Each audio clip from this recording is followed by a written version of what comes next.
Connaissez-vous cet artiste reconnu mondialement qui s'inspire de sa propre vie dans la Chine moderne pour créer des œuvres d'art avant-gardistes et conceptuelles qui nous interrogent et ne nous laissent pas indifférents? Aujourd'hui, j'aimerais vous parler du travail de Song Dong.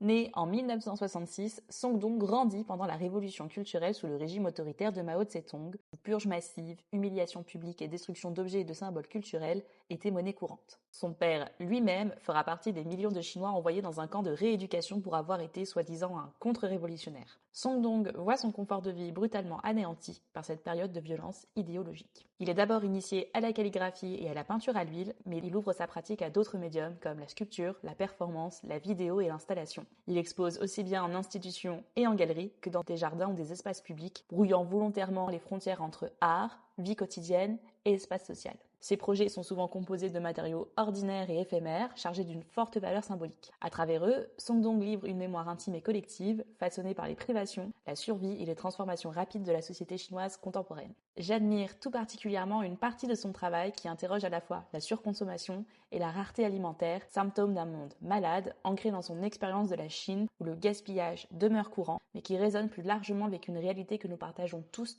à l'échelle mondiale. Song Dong crée notamment des performances participatives autour de la nourriture, un matériau universel, porteur d'une forte charge culturelle qui devient chez lui un outil de réflexion sur l'urbanisme, la consommation et les inégalités. Mais son travail ne s'arrête pas là. À travers ses gestes simples et ses matériaux modestes, Song Dong développe aussi une critique plus large du capitalisme, de l'accumulation et de la logique de possession. Des œuvres emblématiques comme West Note l'évoquent. C'est une installation de la maison et des biens mondains qui appartenait à sa mère,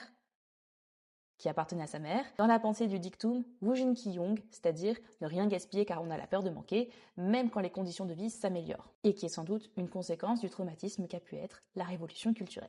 Si je vous parle de cet artiste aujourd'hui, c'est parce qu'il expose en ce moment au Bon Marché Rive Gauche à Paris, temple de la consommation, du capitalisme, mais aussi du luxe, puisque ce magasin appartient à Bernard Arnault, grand patron du groupe LVMH, ce qui rend la présence de cet artiste extrêmement ambivalente. Le lieu semble, à première vue, en totale contradiction avec les enjeux critiques portés par l'artiste. Exposer Song Dong ici peut apparaître comme un paradoxe, voire un malaise. Assiste-t-on à une récupération institutionnelle et politique de son travail, à une forme de neutralisation critique par le cadre luxueux du grand magasin, ou au contraire à une démonstration de pouvoir capable d'absorber et de mettre en scène sa propre critique. Dans le même temps, cette confrontation entre une œuvre profondément critique et un espace emblématique de la consommation peut aussi renforcer le propos de l'artiste.